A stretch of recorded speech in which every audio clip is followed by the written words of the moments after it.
Hi guys, it's Kelly here and I'm back with another video for Honeybee Stamps. Today we are going to be creating a fun little Christmas card. We're using the wooden crate, the winter birds, the vintage labels, the winter greenery, and then this one right here is the mini, Lovely Layers mini holiday florals. They came out with one for fall as well, but basically it's just like a nice array of a lot of the other Lovely Layers that they already have out, just in a smaller format. So these are really cute. So we're going to do kind of like a little centerpiece, was the idea. And I think it came out really darling. So I like to cut all my pieces out of white. I am also going to cut this, I don't know if you saw the video I did on my own channel a little while ago where I did windows. This was one of the pieces that was left over and that was scored incorrectly because an engineer I am not. And so I'm just using it so that I don't waste that paper. So here, we're going to go right into the coloring. Like I said, this is a mix of the winter greenery as well as those mini holiday florals, just so that I could pick different things to fill my little wooden crate with. And I think it worked out really well. I love how they kind of play nicely together. So this branch, I believe, is from the winter greenery. It has its own set of berries.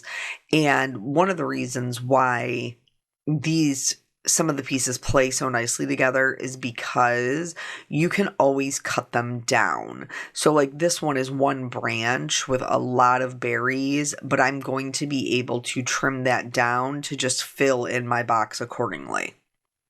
This is the little pine cone. It's 2 layers. That's the other thing with these is, you know, if you love the Lovely Layers, but sometimes you feel like maybe it's a little bit too much for you. Like if you don't like the finicky pieces, I know I struggle with that personally sometimes, even though I have learned over the years that they've been coming out with them that like it is worth it. It's worth it to do all of the little pieces because they look so good. But these ones don't have nearly as many layers because they are smaller, so they just don't have as many. So here I did the dark brown and the mid-tone on the backer piece, and then I did the mid-tone and the light brown on the front piece. And when I put them together, you'll be able to see it right away. They look like they don't go. They look like they are 2 separate pieces. So I'm going to go back in and I'm just going to put a little bit of darkness, a little bit of contrast into that top layer, and follow along the embossed lines and then blend out that darker color with the mid-tone and then finally the lighter color again. And just adding that little bit of darkness helps them to reconnect to each other. And so they look like a pine cone instead of looking like 2 separate pieces, one laid on top of the other. So, and I am building as I go. I don't always do that, but this time around, it was definitely worth it for me.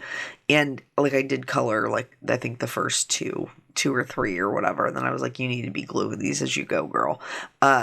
And so here what you see me doing is just making sure that I'm getting the side edges with that like mid-tone or whatever you see the most of in your die cut. I would recommend, just making sure you're going along the line. Here, same thing that I do with all my Lovely Layers. I lay one on top of the other and then I kind of put in where the shading needs to go with my lightest color. And then from there I can start building up my darker shadows.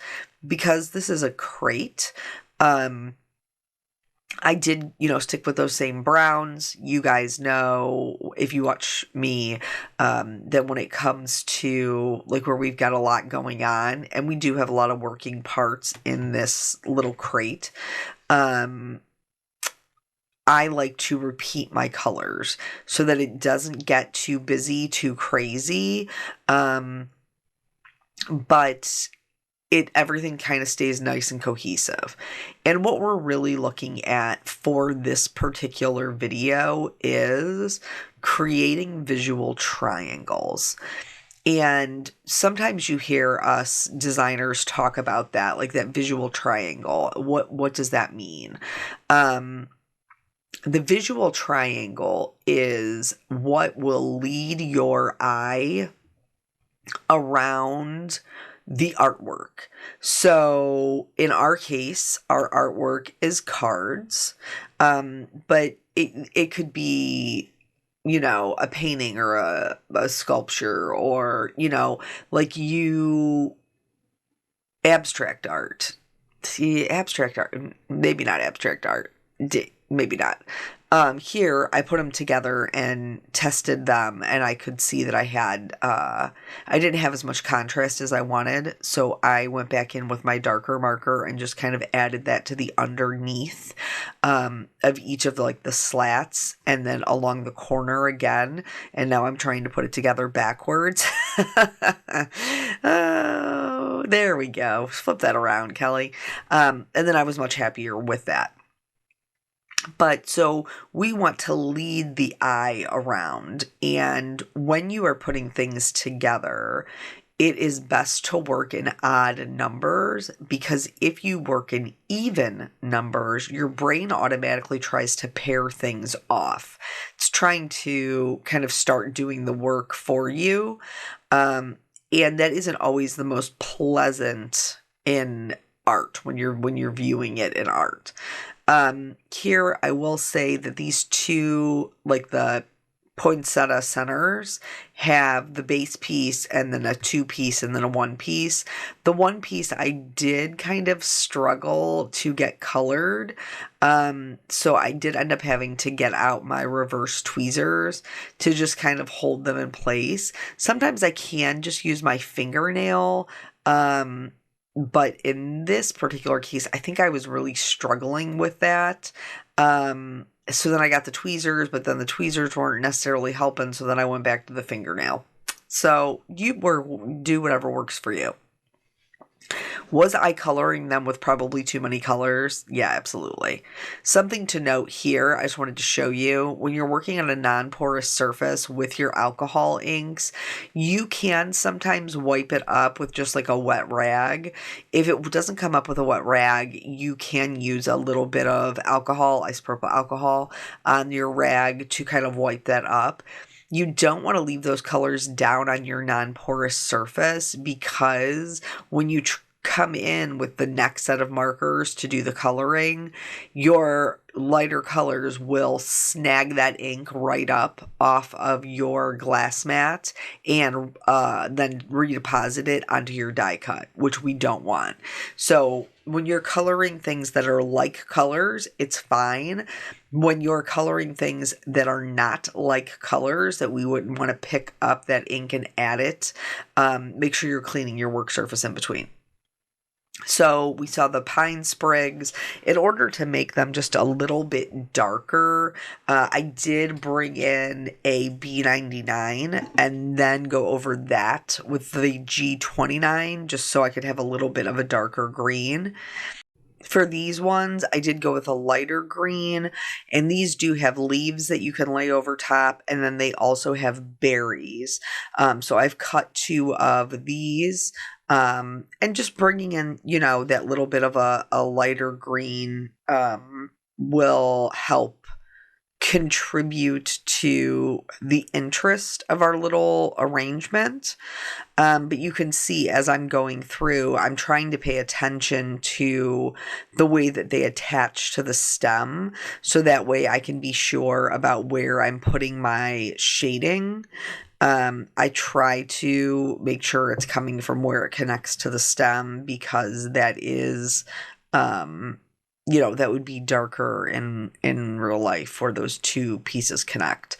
And then, moved all the way out to my lightest color and just filled those in, and I colored the base that same way. And then I also went into the base with just the mid-tone brown. I didn't really do any shading. I just filled in the actual stem portion, and then I'll be able to add the berries onto it, and those will be done. Now, you might be saying to yourself, Kelly, you just said don't work in, pairs, and you only have two of these. You're correct, but I also am using this yellow-green combination on some of the smaller flowers, so I don't have just two of them. I will repeat this color again. So your things don't need to be the same to read the same. I hope that makes sense. Like, so when we're putting the card together, like I do have, I have a red cardinal. These are the berries, by the way. I'm doing them white. And so I'm adding just shading to basically one side of the berries with my cool grays. But you could use any grays that you wanted, or off-whites, whatever makes you happy. Not only in the visual triangle are we looking at the color, which is helpful. So like we have a red cardinal, red berries, but we're also looking at the size for the balance. So we're looking at the size of the elements that we're putting together to create a balanced work. Here are these smaller flowers I was telling you about. And once again, the process is the same. I lay the light, like the top layer over the base layer, and then I mark it typically with my lightest color. Here, I was obviously getting lazy. And marking it with the darkest color. But once again, because I do want them to be white, we're only putting in the shadows. So you don't want to be super heavy-handed with your grays. You want to be nice and light-handed with them. So on the home front, what has been going on? We went to his band concert today, which I do want to share with you, but I feel like we never talked about his social. Did we talk about his social? I don't think we did. So I don't know what is where you guys are from. But here, like I didn't have my first like school dance until I was in middle school. That was like my first school dance, and it was like a winter, what do they even call it? It wasn't a winter formal type dance. Like that was the first real dance that we ever went to. I chose to go with those same yellows that I used for the poinsettia for the inside of these. Again, just repeating those colors to create balance and not chaos within the color scheme that you see. And then I will build these together. Something to note, if you are unfamiliar with the lovely layers, the layering guides are always available on Honeybee's website. If you order them, you typically will receive a very nice card that has all of the like the steps laid out. But let's say you order from another wholesaler, you may not get the card, but they're always available on their website. And even though I have some of the cards, I typically pull up the PDF on my computer and I just let it sit there while I'm putting them together. This is that other light green that we're going to have repeating. So anyway, that was like the first school dance experience that I had was like in middle school. So he also, they're calling them socials now, but I was like really surprised that he wanted to go. And I was like, yes, like I'm here for it. You want to go to the social? Absolutely. And the theme of their social was disco. And so I was like, hey, I know it's like the day before Caitlin's birthday party, but I'm going to volunteer so I can, go and see him at his little social, and it'll be so cute. And so I was like, hey, like, do you know what you want to wear, dress up, and he was like, no, I'm not dressing up. And I was like, what? And he was like, you can, but you don't have to. Like, they're just, it's not a big deal, Mom. So then, of course, that led me to like the little Facebook page of the parents. And sure enough, he was right. Like, they all just wore regular clothes. There was no dressing up. Like, some of the girls had on clothes. I learned very, very quickly in volunteering there that most of the parents of these children do not know what disco means, or these children, well, the children for sure don't know what disco means. So I ran into like one guy who was a parent volunteer, and he had on his, little bell bottoms, looked like, something out of a Bee Gees concert. And I was like, yeah, you probably know what the disco is. And he was like, yeah, but I lived it once, and that was enough for me. I was like, fair. So here, just something to note with these little branches, like, they do show you where you can put the berries, but ultimately at the end of the day, like, you put the berries wherever you want. So I did one with like all separate berries, and then this one I grouped some of the berries. Same thing with the red ones when we get to that. Like, some of them are grouped, some of them are not. There's not a right or a wrong way to do it. Like, you put the berries wherever the berries make you happy. These poinsettias are going to be the counter part to my bird. So my bird is my largest element.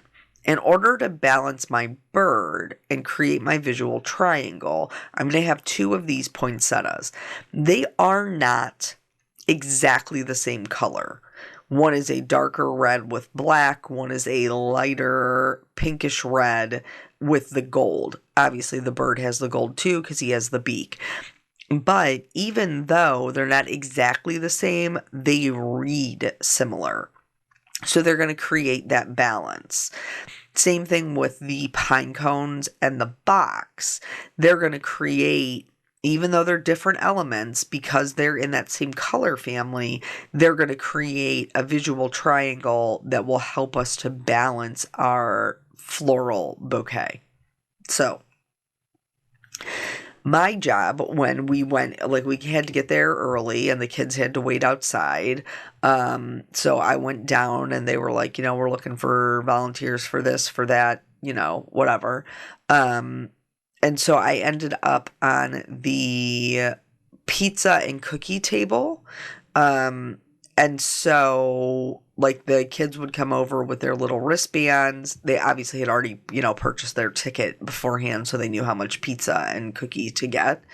And this is, first things first, that is different from any of the school dances that I went to.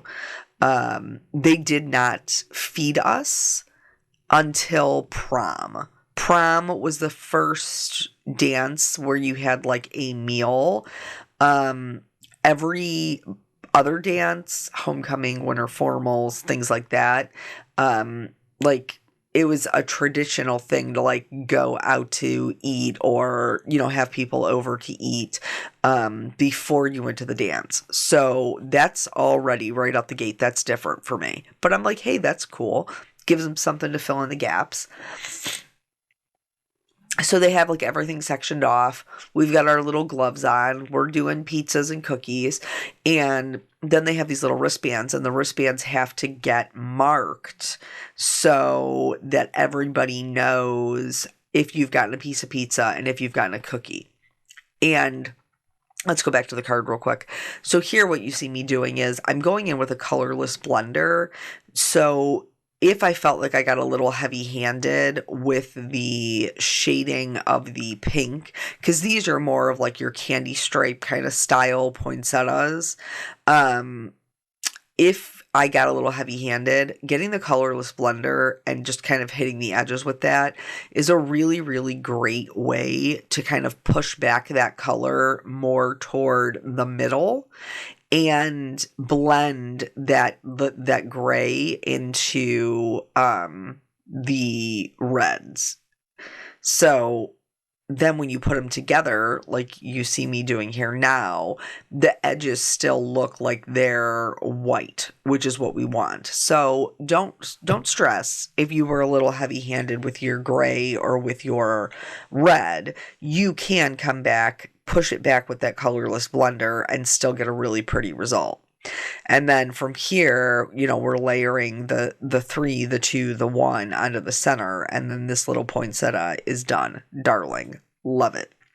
For the bird, we are going a little bit darker like we talked about before, but the process has not changed. We're still going to lay, one over the other, mark the shadows, go ahead and move the top layer so that we can color the bottom layer and make sure that everything is as it's supposed to be as far as where the shading is laying.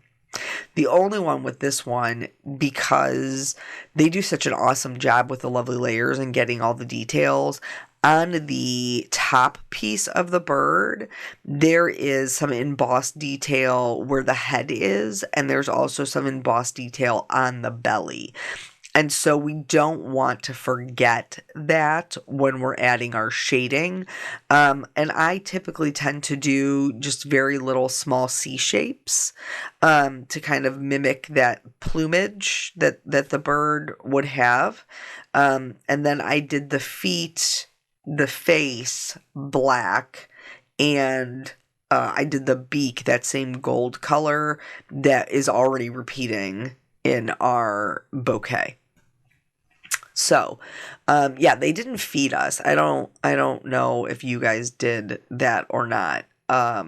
Like my freshman year of homecoming, I just went with a bunch of girlfriends. There was a huge group of us, and we went to like Bob Evans beforehand. I also went one year with a date who took me to McDonald's beforehand. Like, it was different, but hey, it was all right. Like, everything doesn't always have to be like over the top. Now, dances are so different, and I think it's adorable.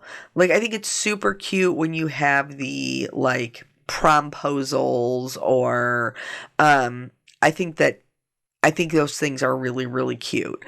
But it does seem like the younger generations do have a propensity to kind of like make those things like a really big deal. The asking of the things, which, I mean, I don't necessarily know if that's the right or the wrong way. I think it makes me a little sad for the people who just get asked in a more traditional way, maybe of them feeling like disappointed, when really there is nothing wrong with just asking somebody in a more traditional way. But anyway, that's just my 2 cents about that. So the other thing I learned is there weren't really like dates. There's no dates for these socials. It's just all of the kids kind of going and hanging out. And they had like games in the hallway. Again, that's different. Like when I was younger, when you went to a dance, like you danced. That's what you did. You danced or you held the wall up. Like that was pretty much it. I guess they probably had beverages. Like they did probably have beverages at my school dances, but I don't remember there ever being food. And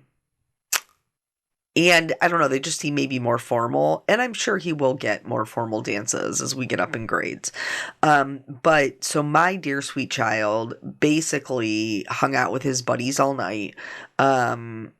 Went into the gym to dance for just a little bit. I did take a little break from, like all of us moms did. One would cover for the other one so that they could go in the gym and just kind of see the games being played. It was very cute. I'm glad that I volunteered because I got to, see him in his little element for a while. And it was a very eye-opening experience because it was very different than what mine was. Like my first dance. Like, I got my hair done. I had like this silvery blue dress because it was a winter dance that was more formal. I had a date. His name was Jason. Um, like, but my middle school was also not sixth, seventh, and eighth. My middle school was just seventh and eighth. So maybe that's the difference. I don't know. Maybe as we get older and they do the socials, maybe the socials are always meant to be casual. Like, are socials like Sadie Hawkins dances? Like, I know in Sadie Hawkins dance, like the girls ask the boys, but like I feel like those are maybe more casual. I don't know. Tell me what you know. So here I did want to point out, like, the bird does have an eye, and I did cut it out, but I cut it out in black instead of white, and you guys know how I feel about the finicky bits. So I did not go back and cut the eyeball out of white. I filled it in with a white gel pen. I congratulated myself and I moved on. So now this is I believe the last thing that we need to color, which is our little berries. So I did do like just a little dab of dark where the berry kind of like insets, and then moved on to the next color, so on and so forth until I was out to the lightest color. And then I think in this one, I don't think I built it right away because I wanted to be able to put them in how I wanted them. So I did decide, originally the idea behind this was I was going to do like a little sky behind it and have the vintage label look like a window and have my little crate like sitting on a shelf, because you guys know that I love a scene card, and anytime that I can work that into a scene, like, I'm gonna do it. But it actually didn't look right. So I didn't mind the background that I created with it. The blue, the diagonal blue, works really well with the other images, but it is not a scene card. It's just more of a general focal point, which is also fine. So this is a combination of Salty Ocean and Salvage Patina.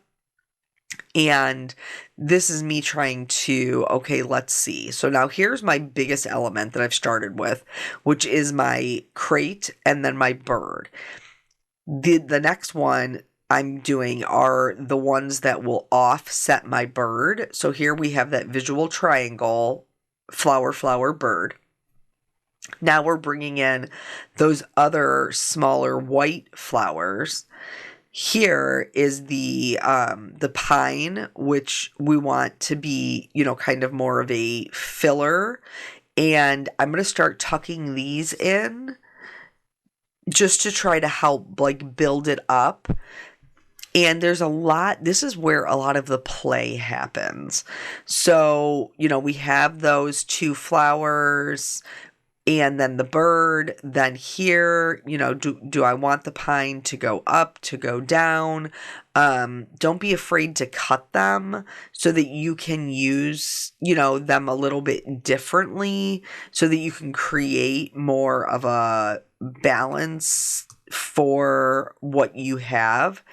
The pine cones, because they are the same color, are going to create that visual triangle with our crate. So we definitely want them to be up a little bit higher than the crate is. Then here is those lovely yellow greens with the white berries. And so we're looking at where we can tuck those into, kind of using our tweezers to pull things up and around to move them about, because we don't necessarily need to see all of something in order for it to work. So because we have these white flowers and we have the white berries, they're also, the yellow-green leaves for the flowers, and then the yellow-green leaves for the berry branches. Like here, I didn't need the whole berry branch. I just needed a piece of it. So now I have some white berries bottom right, I have some white berries bottom left, and I have some white berries kind of in the middle. then we have that light green white flower to the left and the right. So that gives us 5 pieces. So poinsettia, bird, 1 triangle. Pinecone, crate, 2 triangles. So we're just trying to create this balance, and that's what a lot of these smaller pieces are for. And again, I told you I specifically used this larger branch so that I could kind of rearrange, like trim it down and rearrange it to make sure I was going to be able to tuck them in if I needed a pop of color. So now I have if I left it just like this, where I was putting the berries in, then I would also have a visual triangle with the red bird, red berry, red berry.